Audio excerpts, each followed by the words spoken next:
Bueno, pues vamos a finalizar lo que es este segundo congreso de análisis crítico del presente. Queremos señalar también que tenemos recién salido el último número de nuestra revista, el número 10. Hacemos una especie de pequeño monográfico sobre el español en los Estados Unidos principalmente, las raíces hispanas en Estados Unidos. Tenemos algunos artículos muy interesantes que someten a crítica cuestiones sobre el evangelismo y sobre el crecimiento del español en Estados Unidos, y lo vamos a presentar en YouTube precisamente el 12 de octubre, ¿no? Además, ahora anticipó el día de Colón, pues el presidente de los Estados Unidos, Joe Biden, diciendo que los españoles habían cometido un masacre, ¿no? Y parece que Joe Biden pues, va por la línea de Hugo Chávez de declarar el 12 de octubre pues, Día de la Resistencia Indígena. Bueno, obviamente son 10 números ya. Empezamos con este número en 2018, por el 1, y pronto pues, la revista fue creciendo. Tenemos aquí el número 2, incorporamos cosas inéditas de vuelo, algunas son apuntes de sus alumnos, y el número 4 que tenemos aquí pues, realmente fue un número impresionante, con gente muy joven, entre ellos Ekaez Ruiz de Vergara, haciendo una crítica realmente demoledora, ¿no? De filosofía destructora, ¿no? Sobre la teoría literaria de Jesús González Maestro. Tenemos aquí algunos ejemplares que pueden adquirirse, ¿no? Si se desea. Y bueno, pues lo que vamos a hacer ahora pues, es una breve mesa redonda, reflexionando pues, sobre el tema titular de nuestro congreso, ¿no? El periodismo, las democracias de nuestro presente. Tenemos aquí a Andreu también, a Felipe Jiménez, que es profesor de Filosofía y de Enseñanza Secundaria, ya jubilado, como dice el gran pensionero de España, licenciado en Ciencias Políticas, doctor en Filosofía, con una importante serie de publicaciones. Y vamos a empezar por él. Nos va a hacer un breve comentario sobre un caso de periodista, tenía un periódico muy peculiar, es el caso de Karl Kraus. Y a partir de ahí pues, va a hacer unas reflexiones. Bueno, pues sencillamente he intentado profundizar en lo que es la definición de periodismo, y en principio el periodismo podría definirse a nivel formal como una actividad que consiste en realizar publicaciones, valga la redundancia, regulares, según, bueno, pues puede haber diario, semanario, quincenal, trimestral, bueno, etcétera, ¿no? Y luego el soporte, pues en principio los periódicos comenzaron en el siglo XVII en Alemania, que era el país de la imprenta, donde había más potencia para imprimir. En 1609 creo que es el momento en el que aparece el primer periódico, y el periódico corresponde a la necesidad de mantener informada una sociedad capitalista, una sociedad que es mucho más dinámica en sus intercambios que la sociedad medieval, o feudal. Bueno, sobre todo gracias a la imprenta ayuda mucho, claro. Y los soportes pues, pueden ser papel, pueden ser audiovisuales, orales, televisión, radio, internet. O sea que, bueno, el periodismo ahora abarca más. El periodismo es una especie de metalenguaje o metaactividad que abarca todas las demás actividades. Es igual que la filosofía, la política, o sea que se ocupa de casi todo. De todo lo que nos interesa o de toda nuestra realidad. O sea, en un periódico puede haber hasta artículos sobre química, sobre física nuclear, sobre astrología, y bueno, los artículos políticos que son de opinión, pueden ser de opinión, pueden ser ya un poco más elaborados, en fin, hay de todo en la viña del Señor. Entonces, voy a hablar de Karl Kraus. Hace años a mí este hombre me llamó la atención porque decía, contra los periodistas. Y digo, estoy metiéndose contra los periodistas. Y resulta que se mete con los periodistas, pero un poco solo. Porque el resto lo dedica a las mujeres, a la política, al arte, a la estética. Digo, pues mira, entonces... Kraus era un tío muy raro de finales del siglo XIX en Viena, es la época en que Viena es la capital cultural de Europa. Pues tenéis a Wittgenstein, tenéis a Adolf Loos, a Mahler, a Schoenberg, toda esta gente. Y él estaba ahí, nace en 1874, y le da por, bueno, estaba en los ambientes literarios y tal, y le da por hacer una cosa llamada the fackel, la antorcha. Pero la característica es que escribe solo él. Sale cada 15 días. Y dice ahí lo que no da noticias, algo que lo que le viene de las entrañas, ¿no? ¿No? Lo que le sale. ¿No? Y bueno, pues dice cosas. Es que es aforístico, claro. Parece que Nietzsche ha influido muchísimo, claro, evidentemente, por su estilo aforístico. Es de 1899 cuando empieza y dura hasta 1936, que es cuando se muere. Entonces, veis, abarca un periodo muy extenso, ¿no? La época dorada de Viena, y luego ya en los años 20, bueno, pues, Viena ya pasa a ser una ciudad menos importante, y hasta que, bueno, el gobierno católico, la dictadura católica de Dollfuss y toda esta panda, pues, bueno, pues hacen una transición autoritaria, tienen un estado fascista pero católico, mientras que Hitler quiere un estado fascista pero ario, muy diferente, ¿no? El enfrentamiento entre Austria y Alemania pues era claro, ¿no? Y voy a decir, bueno, cosas que dice, ¿no? Por ejemplo, él dice, democracia significa poder ser esclavo de cualquiera. No sé si esto... Bueno, de cualquiera, claro, sí, pero es una frase muy críptica, ¿no? Porque, no sé, la democracia siempre nos ha dicho que no tenemos que ser esclavos, ¿verdad? Luego resulta que las democracias no te garantizan las libertades públicas porque hay censura, etcétera. Y bueno, entonces, ¿para qué coño es esto de la democracia? Prefiero una dictadura y ya que me lo hagan a las claras, ¿no? Pero bueno. Las buenas opiniones carecen de valor. Bueno, pues no, las opiniones son valen todas igual. Nada. Lo que cuenta es quién las tiene. Eso sí, puede ser muy ingenioso. La verdad es que es un chico... Se le ocurren cosas muy curiosas. Pero además, él lo escribe así, te lo dice y dices, y se queda para lo último. Todo lo que lleva dentro, como decían los Flores, ¿no? Las necedades actuales parecen que nacen listas para la imprenta. Otra cosa que dice. Bueno. La prensa es más inaprensible e inconsistente, más desfondada e imprevisible que el rumor. Esto es una frase muy misteriosa. Es el embudo de la bocina. ¿Veis? Tiene un estilo muy... Es un poeta casi, ¿no? De hecho, escribió poesía. Los periodistas dicen, sin nosotros no habría cultura. Otra frase suya. Claro, lo de la palabra cultura en el mundo germánico es donde nace el mito de la cultura. Entonces, bueno, se está refiriendo a un poco eso. No tener una idea y poder expresarla, eso hace al periodista. Ingenioso. Los periodistas escriben porque no tienen nada que decir y tienen algo que decir porque escriben. No sé si esto... Como quieras, ¿no? Sí, Tiene esa estructura. es ingenioso. Que no se... no es... Es decir, es que lo dice así y se acabó el tema. Ya no hay que pensar más. Bueno, también, bueno, evidentemente tenéis que recordar a Platón, el libro de República 493 AC, cuando dice que el sofista es un aprendiz de filósofo, es un pseudo-filósofo, sabe cómo hay que tocar a la bestia, sabe por dónde hay que acariciarla, qué cosas le enfadan, qué cosas no le enfadan.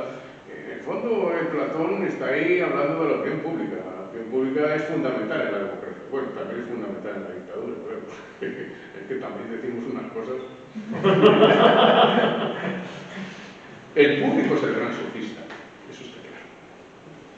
Las buenas opiniones carecen de valor. Lo que vale es quien las tiene, eso lo hemos dicho antes.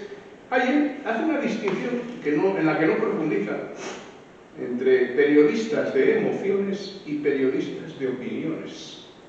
Los periodistas de emociones los llama líricos y a los otros no les llama nada. Y esto es un poco lo que he extraído de esta cosa de aquí, ¿no? Que es un libro ingenioso, ¿no? Te puedes Yo esperaba encontrar algo muy profundo y bueno, un señor que se lo pasó muy bien, ¿verdad? Yo lo he ojeado antes y... ¿Qué? Que lo he ojeado antes y me ha recordado el episodio que dedica a las mujeres un poco al arte de tratar a las mujeres de Schopenhauer y de El erotismo tiene cosas sobre las mujeres, pero políticamente incorrectas. A ver, el placer femenino es adyacente al del hombre, igual que un epos lo es a un epigrama. Esto puede sentar mal o bien, no sé.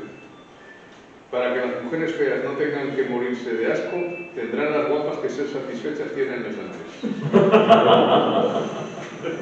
Claro, esto es inteligente, entonces no es una descalificación como esas cosas que ahora que escandalizan a Irene Montero. Irene Montero no lo entendería. Es posible. Hay cosas por aquí muy graciosas de las mujeres. La histeria es una cosa que antes se decía que las tenían las mujeres porque hister no significa útero, lo cual es una estupidez. Es decir, Freud es el que se rió de eso. La histeria es el legítimo resto que queda de la mujer una vez que el placer masculino ha encontrado su garantía.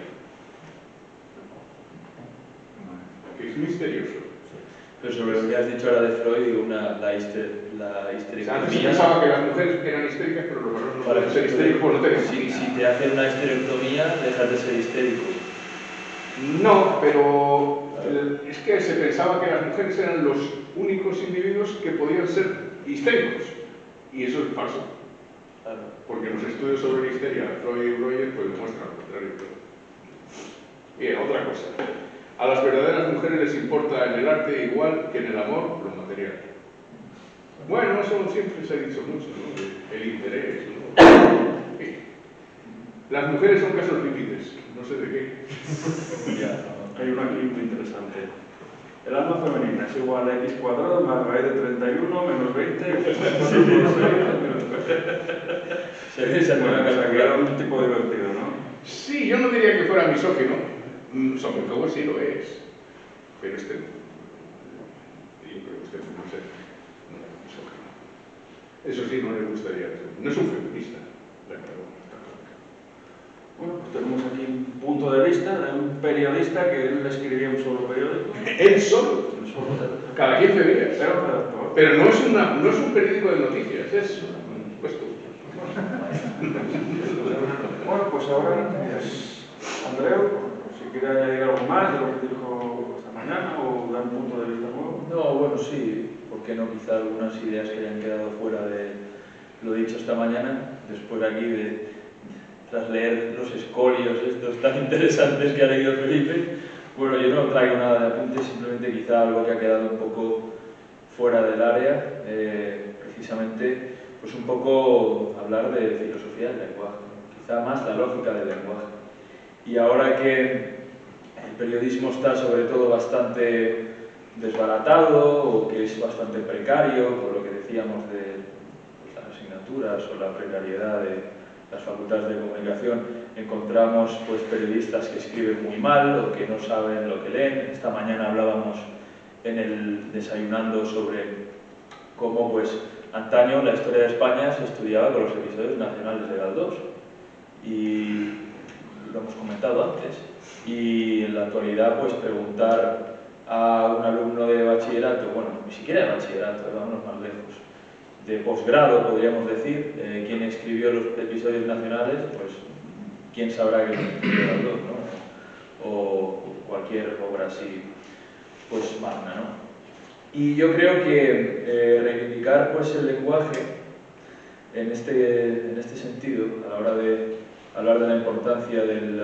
digamos, del periodismo, es vital. Y esto lo digo a colación pues de lo que se está haciendo ahora desde algunas instituciones con lo del lenguaje inclusivo y otros temas que de alguna manera pues, son un ataque frontal a todo esto que estoy diciendo. Y claro, yo creo que la lógica del lenguaje es tan importante que podemos encontrar pues, en hitos como por ejemplo Gorbachev, ¿no? Cuando él quería realmente pues sobrevivir la Unión Soviética y que de alguna manera el comunismo estuviera ahí, el haber incorporado palabras como la perestroika, la lógica del lenguaje hizo que se fuera todo al carajo, ¿no? Hablando en plata.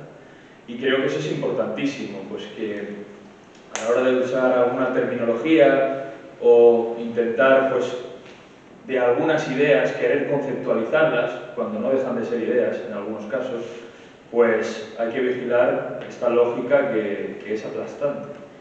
Y yo creo que el caso del periodismo, pues como he comentado esta mañana, en el caso pues, de toda esa nebulosa ideológica, que se repite de una manera axiomática, como si no hubiera ni crítica ni análisis, pues es muy peligrosa. Es muy peligrosa para nuestras sociedades, sobre todo para España, puesto que no deja de ser pues, un ataque frontal a todo lo que tenemos y nada más. Por lo demás, pues también me gustaría hacer, aunque ahora diréis, ¿qué dice? ¿No? Que esto no tiene nada que ver, una defensa racional del analfabetismo también, porque, claro, hablar con una persona de unos 90 años que quizá no haya leído demasiados libros, a veces es más enriquecedor que hablar con un periodista que ha leído y que tiene unas bibliotecas de 30.000 libros como Arturo Pérez Reverte. Esto ya es una cuestión vitalista que simplemente quiero señalar que el analfabetismo no es algo de lo que avergonzarse en absoluto. Y nada más, es que yo no tengo aquí epigramas ni nada, desafortunadamente es todo. Pero respecto al lenguaje, siempre se trató de manejar el lenguaje para cambiar la realidad, creyendo que el lenguaje es el que determina el mundo, o como dice Wittgenstein o dicen otros idealistas lingüísticos.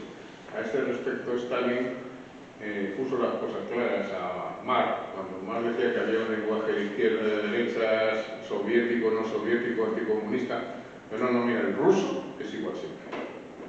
Se han introducido nuevos términos, pero el lenguaje es una infraestructura de la comunicación, trascendental de la praxis humana, no hay lenguaje de izquierda ni de derecha, sexista o no sexista, es lenguaje, ya está. Entonces las feministas actuales que quieren cambiar el lenguaje con esos engendros pretenden ser legisladoras de la gramática, eso es muy grave. Quieren destruir todo, hasta el lenguaje, hasta la estructura misma del lenguaje, empezando por las instituciones sociales burguesas, ¿no? Porque para un hombre de izquierda vale todo, siempre que le beneficie, ¿no? Cuando luego los de izquierda tienen el poder, no vale nada, ¿no? Los bolcheviques hablaban del derecho a la autodeterminación, una vez que tomaron el poder se acabó la autodeterminación, ¿no? Alexandra Kolontai se acostaba con todo el mundo hasta que dijo Stalin, no, tú no te vas a acostar con todo el mundo, solo con tu marido, ya está. Y Stalin prohibió la aborto. No porque no creía nada, es que se jodía la población, coño. Entonces, todo esto que hemos hablado hoy, en cierta manera hemos tocado el tema de cómo las izquierdas, claro, es que las izquierdas ven negativamente el universo, creen que todo es una maldita basura, y por ello les está permitido todo, porque quieren un mundo maravilloso, aureolás, tal vez, o que pide su realización en un futuro inmediato o muy lejano. Entonces les da igual. Están más allá del bien y del mal, en el amoralismo trascendental más absoluto. Y por eso vale todo para ellos. Y por eso, el lenguaje les da igual ser analfabetos o no serlo, el separatismo, la destrucción de España, el caso español, donde la izquierda está embrutecida en comparación con las izquierdas europeas. Pero las izquierdas tienen ese toque de que les gusta destruir todo. ¿Por qué? Porque quieren una sociedad marxista o burguesa llena de progres. Porque necesitan vivir de la pobreza y el analfabetismo. Necesitan la pobreza, claro, y fomentarla. Si no se pudre. Pero crear esa pobreza como trampolín al poder absoluto. Claro. Bueno, a mí me gustaría solamente hacer una especie de reconstrucción de algunas ideas que han salido aquí por la mañana y por la tarde, para fijar un poco los cauces, ¿no?, de lo que queríamos presentar con este congreso, ¿no? Estábamos comentando, pues, Jesús comentó en su charla precisamente que los historiadores, pues hasta la época de Wagner, eran los que habían visto las cosas, ¿no? Sí, curiosamente.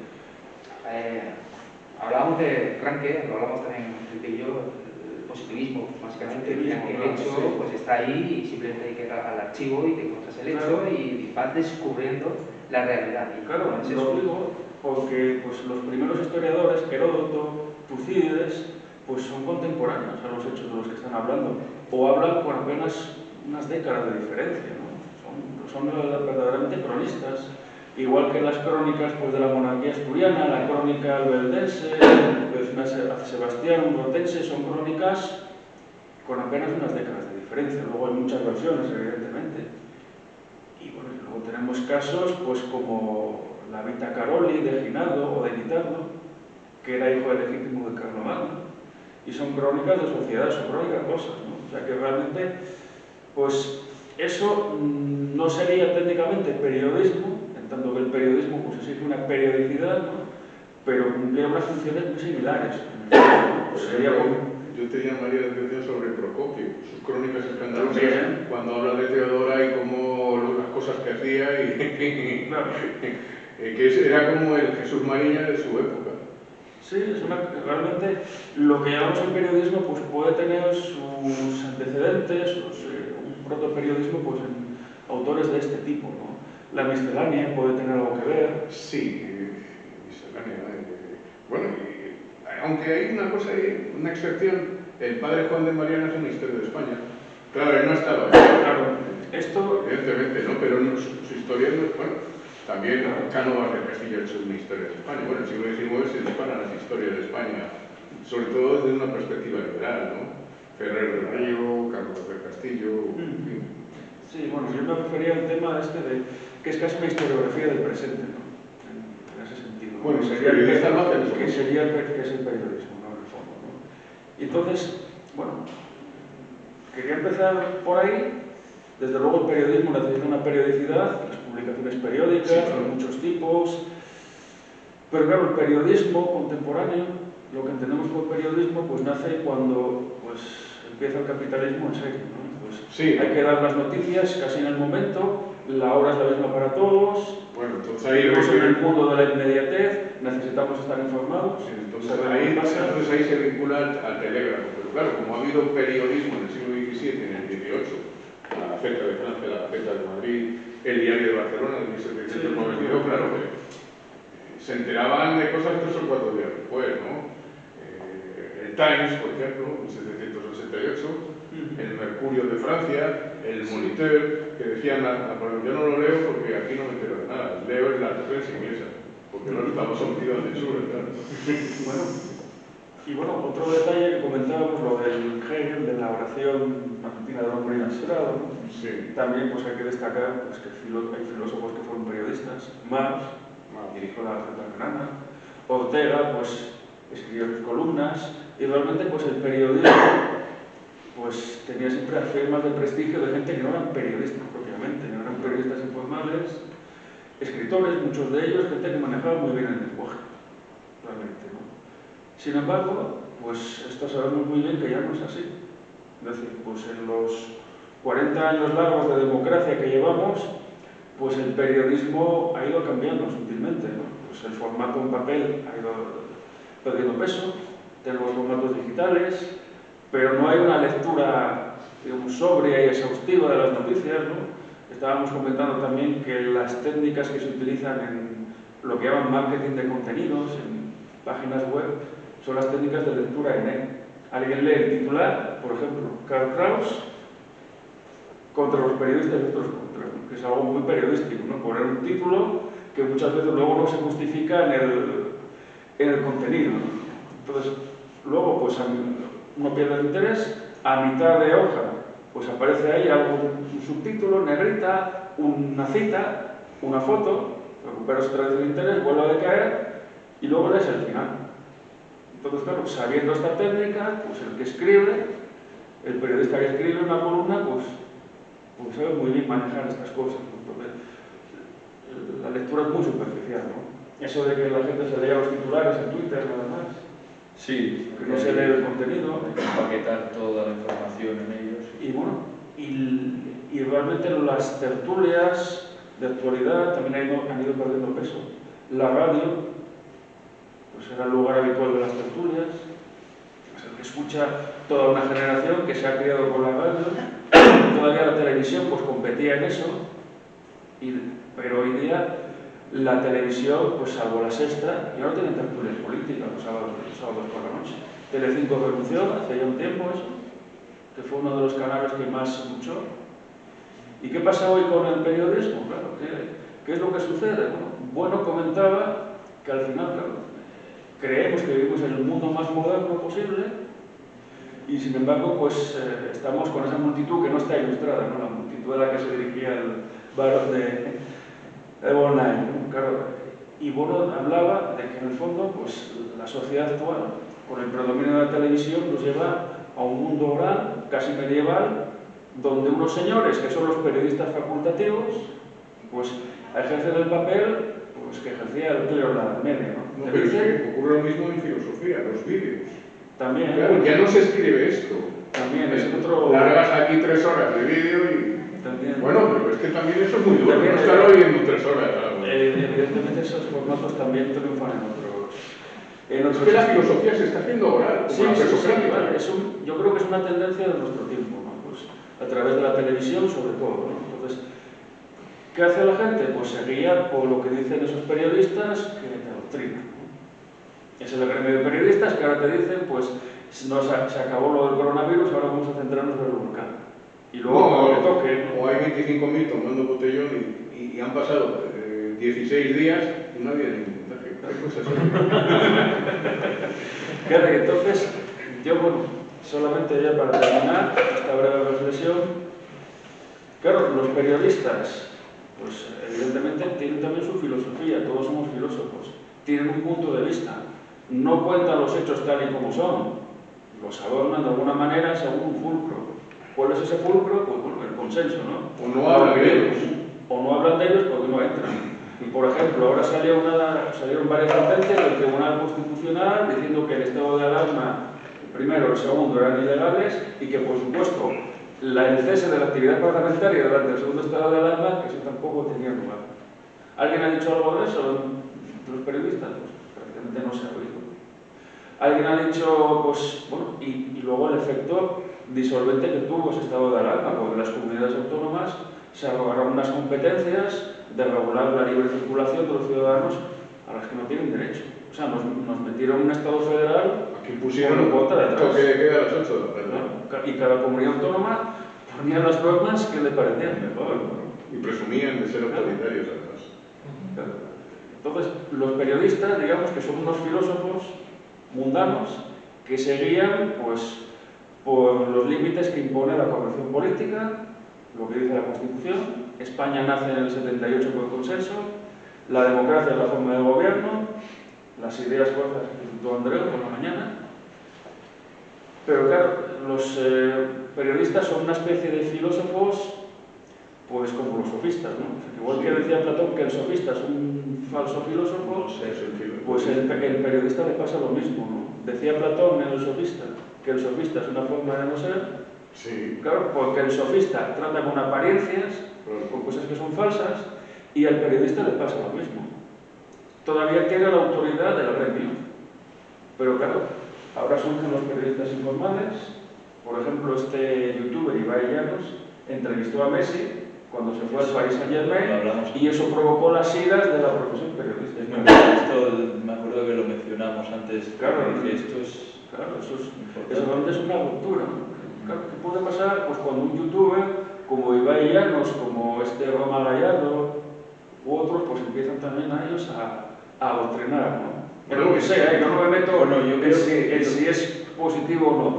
¿Qué es lo que está pasando? Pues que están surgiendo nuevos referentes, ¿no? Y eso también puede suponer un cambio en lo que llamamos periodismo. Claro.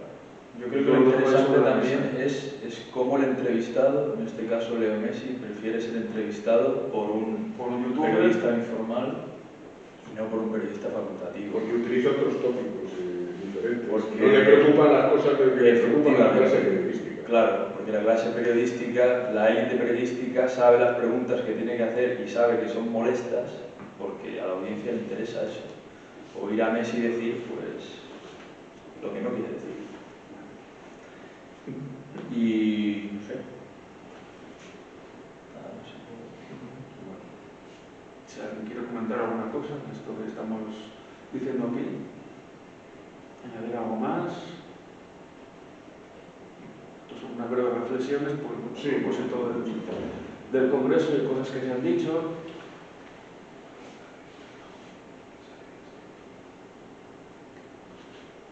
Bueno, otro detalle también interesante en el periodismo es cuando se llama a los expertos. Claro, ahora con este tema de la sanidad, había un youtuber que decía, joder, es que parece que en España los únicos epidemiólogos son el doctor Carvalho y el doctor Cabadas y para de contar. Parece que no existen más, ¿no? ¿Qué pasa? Que están pocos, ¿no? Pues hay miles. ¿Y por qué no los llaman? Pues porque igual se rompe el consenso, ¿no? Entonces la gente empieza a plantearse preguntas, ¿no? ¿De qué está pasando? No, es que el relato oficial, mantener una coherencia absoluta, veo que le cuesta trabajo. O sea, la versión oficial cada vez tiene más agujeros. Es una cosa que llama la atención poderosamente. A propósito de lo que habéis estado planteando, no sé si recordáis el lamentable accidente que hubo en Santiago, de tren.